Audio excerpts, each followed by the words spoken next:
नमस्कार, रीवा 24 के ताजा तरीन अंक के साथ में शैलेंद्र। सबसे पहले प्रमुख खबरें। नए साल में रीवा को मिली एक और सौगात। सुपर स्पेशलिटी हॉस्पिटल को एनबीएच द्वारा गुणवत्तापूर्ण हॉस्पिटल का मिला प्रमाण पत्र। रीवा की जनता की सलाह से ही बनेगा नगर निगम का आगामी बजट। अवैध वसूली करते निजी कंपनी के 2 सर्वेयर कैमरे में हुए कैद। और बेरोजगार युवाओं ने एनएसयूआई के बैनर तले आज कटोरा लेकर मांगी भीख। खबरें अब विस्तार से। नए साल में रीवा को एक और सौगात मिली है। सुपर स्पेशलिटी हॉस्पिटल को एनबीएच द्वारा गुणवत्तापूर्ण हॉस्पिटल का प्रमाण पत्र मिला है। Super speciality hospital Rewa Madhya Pradesh का पहला एनबीएच प्रमाण पत्र प्राप्त करने वाला शासकीय अस्पताल बना है। इस अस्पताल में गुणवत्तापूर्ण चिकित्सा की सुविधा दी जा रही है। आपको बता दें कि इस साल आयुष्मान कार्ड से लगभग 20 करोड़ के ऊपर की सुविधा उपलब्ध कराई गई। इसी बीच हॉस्पिटल में कई बड़े बड़े ऑपरेशन हुए जो अपने आप में एक मिसाल है। एक दिन पहले जिला अस्पताल को भी बेहतरीन संपादन के लिए प्रदेश भर में पहला रैंक प्राप्त हुआ था। सुपर स्पेशलिटी हॉस्पिटल को एनएबीएच जो प्रमाणीकरण प्राप्त हुआ है, ये निश्चित रूप से एक काफ़ी बड़ी उपलब्धि है। जब प्रमाणीकरण की टीम आई थी तो 3 दिनों तक लगातार उस पर काम किया गया था और जो क्वालिटी कॉन्शसनेस डेवलप हुआ है, जो सुविधाएं हुई है, जो इंफ्रास्ट्रक्चर की फैसिलिटी है और जो सर्विसेज दी जा रहे हैं, उसको उन्होंने बहुत ही इंटरनेशनल स्टैंडर्ड का माना है। और ये भी बताते हुए खुशी हो रही है कि ये पहला गवर्नमेंट इंस्टीट्यूट है मध्य प्रदेश का जिसको एनएबीएच प्रमाणीकरण मिला है। अवैध वसूली करते निजी कंपनी के 2 सर्वेयर कैमरे में कैद हुए हैं, जिन्हें महापौर ने बर्खास्त कर दिया है। नगर निगम के द्वारा सर्वे कराया जा रहा था जिसमें प्रॉपर्टी कम करने के नाम पर पैसों की मांग की गई, जिसका वीडियो पीड़ित के परिजनों ने बना लिया और महापौर रीवा को सौंप दिया।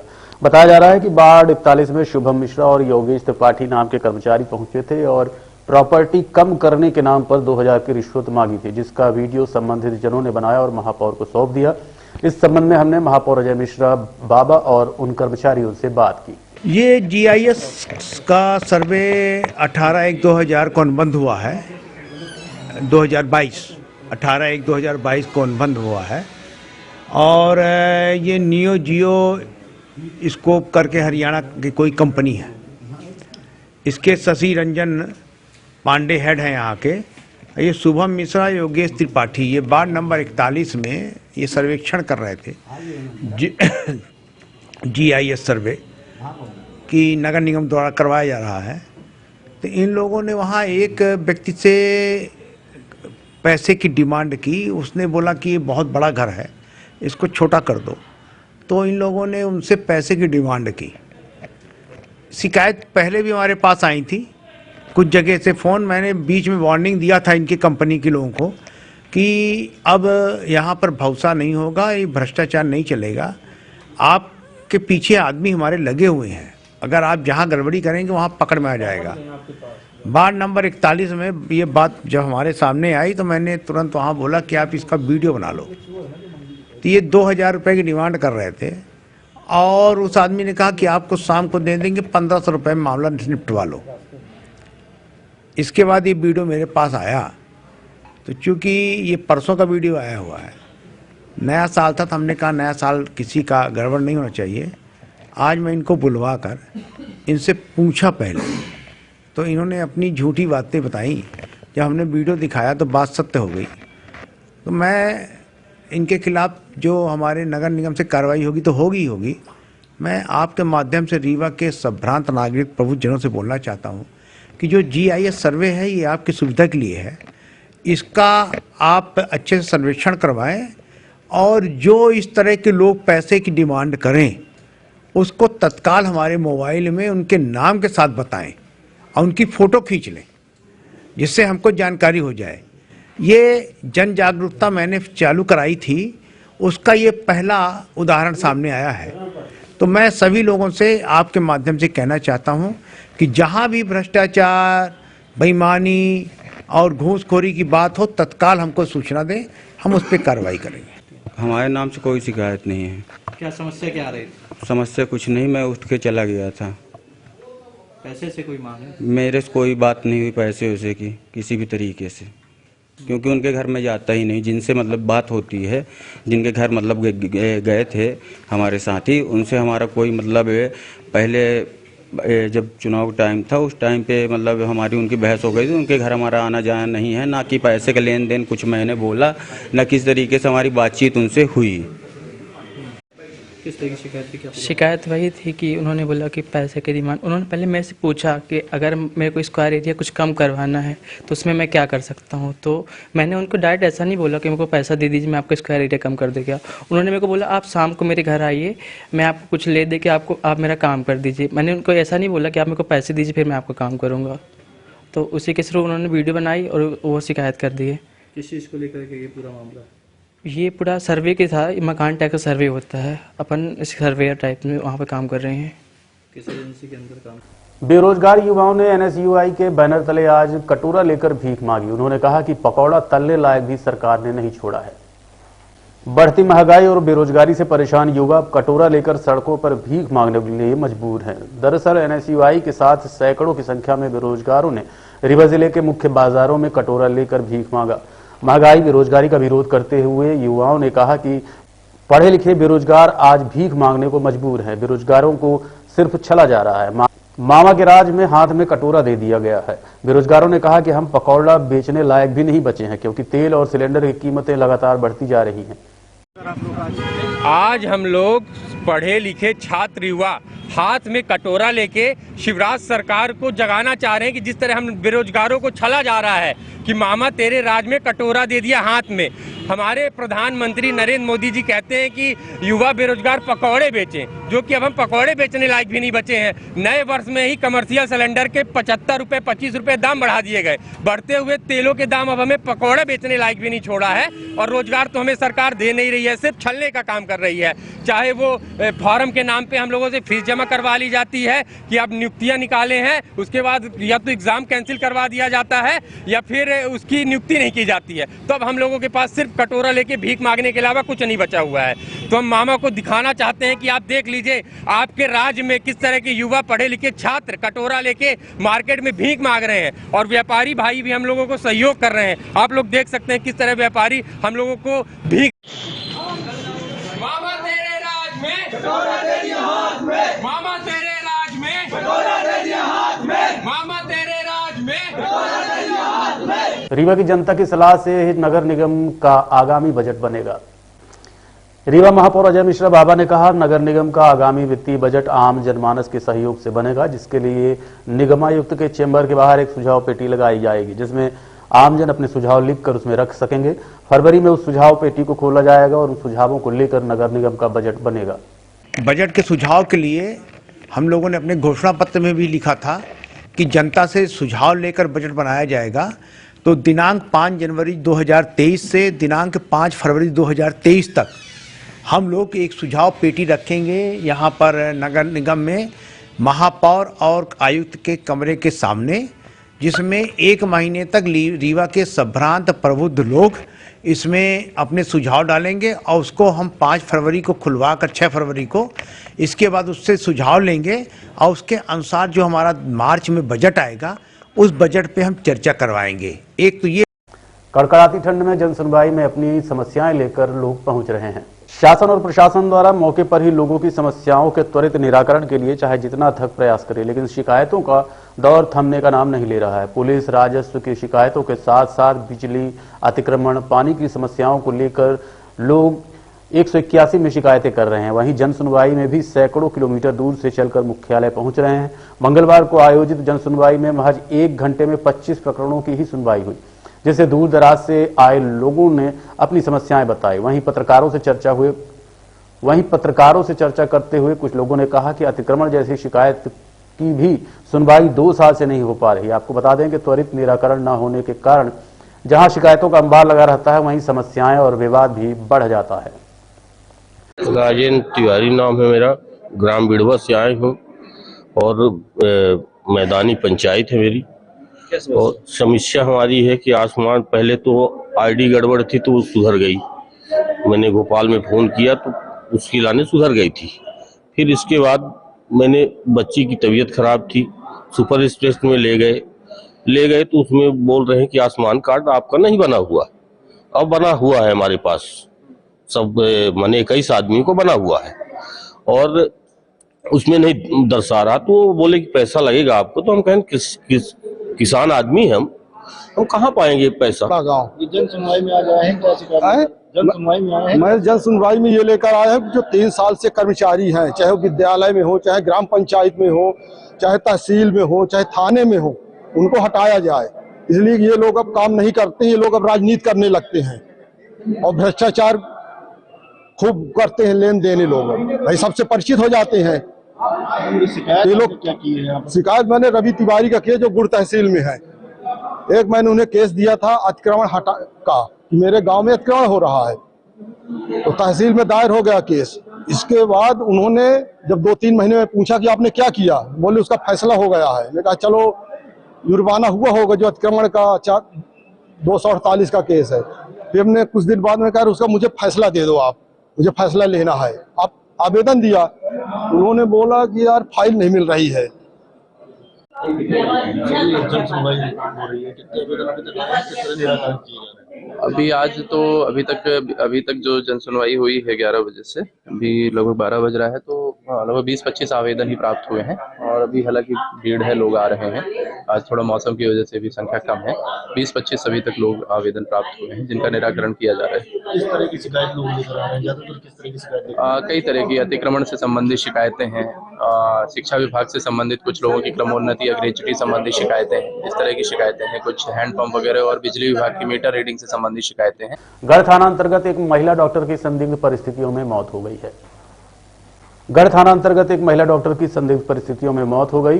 पुलिस द्वारा मौके पर पहुंचकर मुआयना किया गया। वहीं एफएसएल टीम भी मौके पर पहुंची है और जांच की जा रही है। इस संबंध में डीआईजी नवनीत भसीन ने हमें बताया। गढ़ थाना क्षेत्र में एक महिला चिकित्सक का जो शव बरामद हुआ है कक्ष में, उसके पश्चात एफएसएल टीम ने भी मौका मुआयना किया है, अपना विजिट किया है और अभी उनका आज पीएम कराया जा रहा है और पीएम रिपोर्ट आने के पश्चात और बाकी साक्ष्य संकलन के पश्चात उसमें अग्रिम कार्रवाई की जाएगी। अभी जो हमारे एसडीओपी हैं उस क्षेत्र के, वो लगातार उस केस की मॉनिटरिंग कर रहे हैं और पीएम रिपोर्ट, साक्ष्य संकलन, इसके पश्चात जो भी लीगल एक्शन होगा वो हम लोग आपको बताएंगे।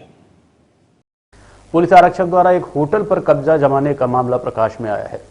अमित कुमार सोनी, जो कि उपरहटी के रहने वाले हैं, मूलतः मुकुंदपुर थाना ताला के हैं। रीवा के नए बस स्टैंड में उनका एक होटल संचालित है, जिस पर उन्होंने आरक्षक राघवेंद्र सिंह द्वारा प्रताड़ित करने और होटल रेस्टोरेंट पर जबरा अवैध कब्जा करने का आरोप लगाया है। इस संबंध में आज वो अपने साथियों सहित बीके माला के नेतृत्व में डीआईजी कार्यालय पहुंचे और न्याय के लिए आवेदन लगाया। इस संबंध में हमने पीड़ित अमित सोनी और समाज सेवी बीके माला से बात की।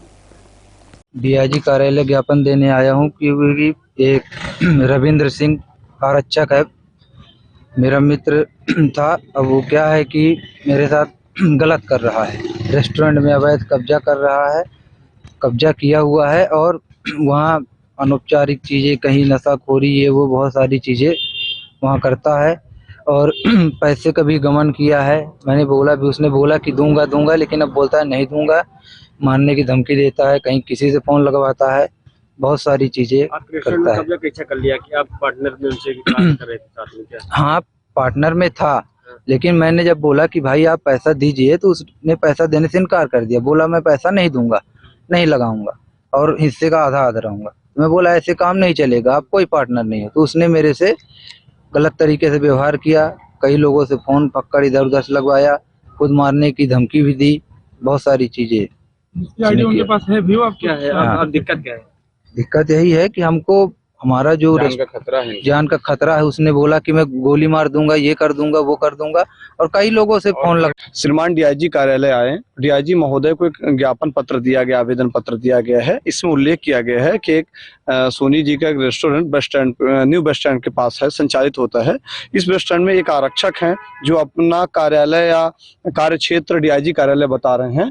इनके साथ बीच में इनकी दोस्ती थी, आपस में साथ में रहते थे।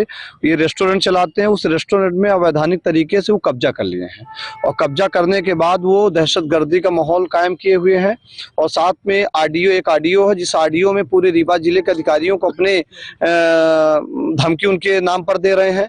अश्लील अमर्यादित अपशब्द भी कह रहे हैं, कुछ राजनीतिक लोगों का नाम भी उसमें उल्लेख आ रहा है। उस ऑडियो को हम आप तक पहुंचाएंगे, इनके माध्यम से देंगे।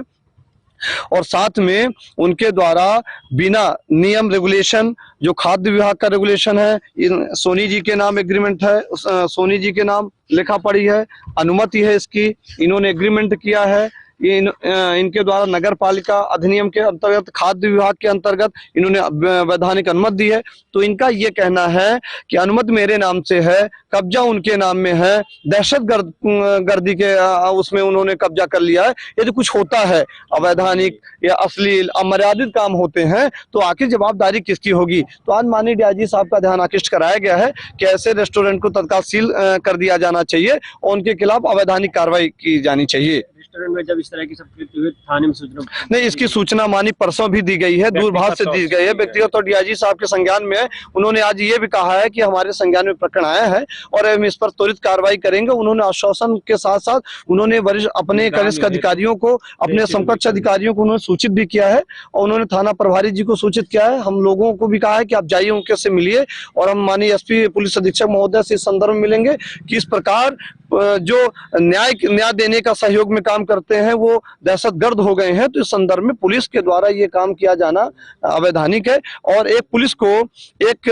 कर्मचारी को इस प्रकार की कार्रवाई नहीं की जा सकती है। वो रेस्टोरेंट नहीं चला सकते या उनके द्वारा एग्रीमेंट भी नहीं है, एग्रीमेंट इनके नाम है तो निश्चित तौर से अवैधानिक है, इसमें कोई दूसरे विषय ही नहीं है। तो इस प्रकार की प्रक्रिया, इनके साथ अन्याय नहीं होना चाहिए। ठाकुर रणमल सिंह महाविद्यालय के खेल मैदान में आज मध्य प्रदेश वॉलीबॉल टीम का चयन किया गया। वॉलीबॉल संघ के द्वारा मध्य प्रदेश वॉलीबॉल टीम के लिए चुनाव किया गया। उक्त ओपन वॉलीबॉल प्रतियोगिता का में सफल होने वाले प्रतिभागियों को जिला और जिला के बाद संभाग के लिए, प्रदेश के लिए चुनाव किया जाएगा। अच्छा प्रदर्शन करने वाले प्रतिभागियों की प्रतियोगिता नरसिंहपुर जिले में आयोजित की जाएगी, जहां प्रतिभागियों को प्रतियोगिता में दमखम दिखाना होगा, जिसके बाद ही मध्य प्रदेश की टीम में चयन होगा। आयोजित खेल कार्यक्रम के संबंध में जानकारी देते हुए वॉलीबॉल संघ के पदाधिकारियों ने बताया कि इंडिया टीम के सिलेक्शन के पहले जिला, संभाग और प्रदेश टीम का चुनाव होता है। मध्य प्रदेश की टीम का सिलेक्शन नरसिंहपुर में होगा। रीवा जिले के टीम के सिलेक्शन के लिए आज प्रतियोगिताएं आयोजित की गई। ये जो इंडिया टीम में सिलेक्शन होता है तो उसके पहले डिस्ट्रिक्ट टीम का सिलेक्शन होता है और डिस्ट्रिक्ट के बाद मध्य प्रदेश टीम का सिलेक्शन होता है। ये ओपन सीनियर टीम का महिला और पुलिस का सिलेक्शन होने जा रहा है। मध्य प्रदेश टीम का सिलेक्शन होगा नरसिंहपुर जिले में, जिसका अपने ज़िले का सिलेक्शन हम लोगों ने यहाँ पे टीआईएस कॉलेज में भी रखा है वॉलीबॉल संघ के द्वारा। और यहाँ से सेलेक्ट होकर टीम नर्सिंग में मध्य प्रदेश स्टेट चैंपियनशिप होगा, उसमें हम लोग पार्टिसिपेशन कराएंगे बच्चों का। वहाँ पे मध्य प्रदेश की टीम का सिलेक्शन होगा और उसके बाद जो नेशनल में बच्चे जाएंगे वो वॉलीबॉल फेडरेशन ऑफ इंडिया के लिए सिलेक्शन होगा।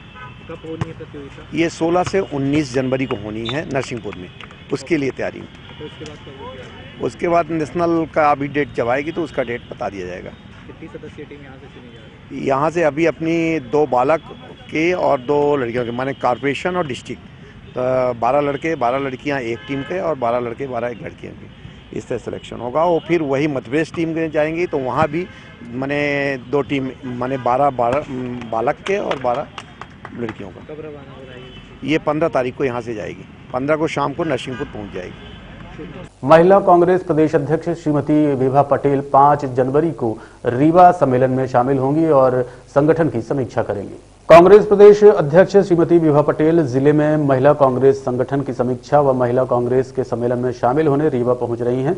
उनके आगमन के बाद रीवा जिले की महिलाएं हाथ से हाथ जोड़ो अभियान के तहत घर घर दस्तक देते हुए शिवराज सरकार व भाजपा सरकार द्वारा किए गए महिलाओं, बेरोजगारों, युवाओं, मध्यम व छोटे व्यापारियों, किसानों पर अत्याचार के साथ महंगाई से हर घर की बिगड़ी हुई बजट के संबंध में जानकारी देते हुए 15 माह में कमलनाथ सरकार द्वारा किए गए जानकारियों से अवगत कराएंगे।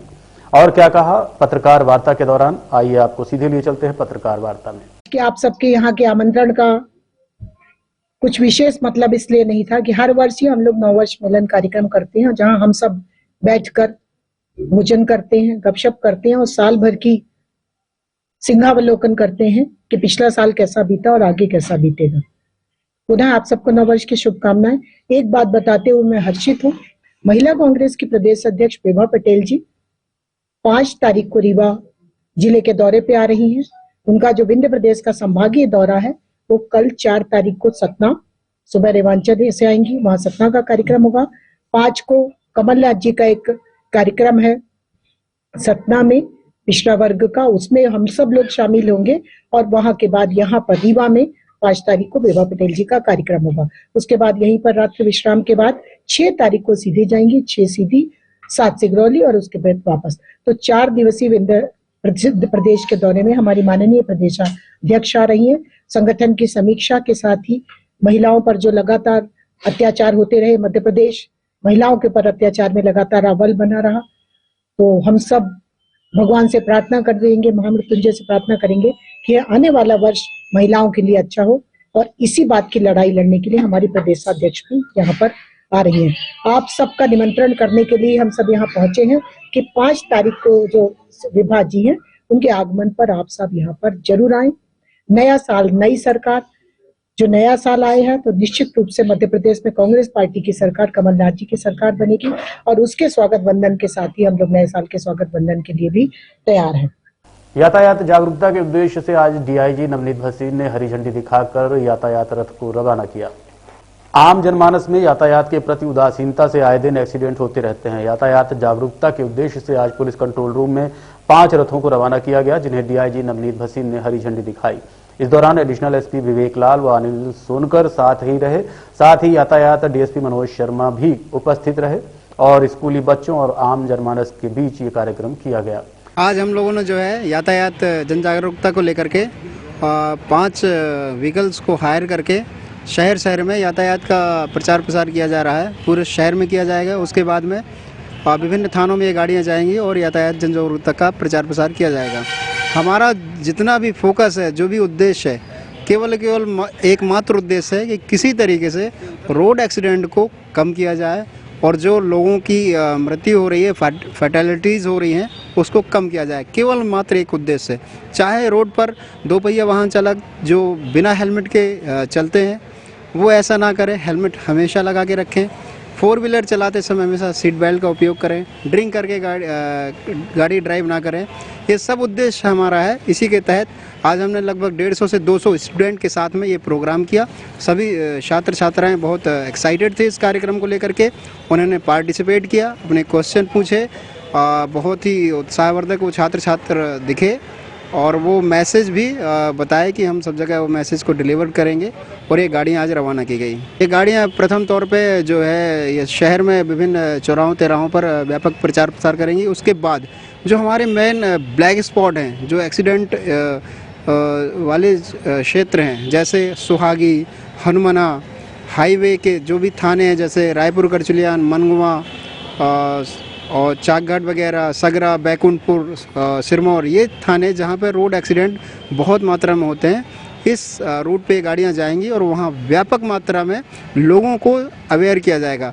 मुख्यतः जो रोड एक्सीडेंट होते हैं वो केवल 99% ड्राइवर्स की लापरवाही के कारण होते हैं। ड्राइवर अवेयर नहीं है या तो उतने ट्रेंड नहीं है जितना उनको हाईवे के लिए होना चाहिए। इसलिए कब तक चलेगा? देखते रहिए रीवा 24 न्यूज़। मिलते हैं छोटे से ब्रेक के बाद। हड्डी जोड़ एवं रीढ़ रोग तथा स्त्री रोग एवं प्रसूति रोग का इलाज एक ही छत के नीचे। विघ्नहर्ता hospital and trauma centre, hotel landmark के पास, रतहरा, रीवा।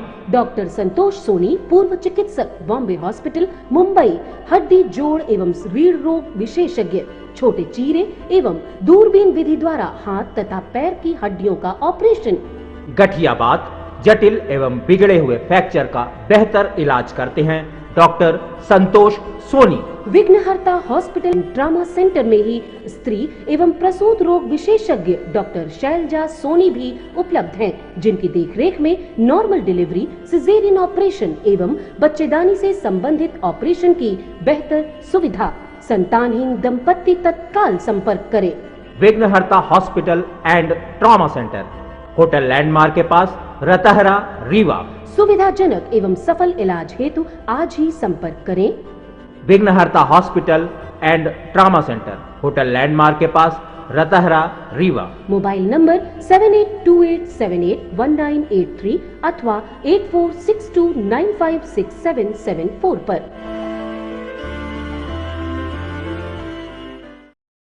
सिंधी चौराहे में बिजली के खंभे में आग लगने से भगदड़ मच गई।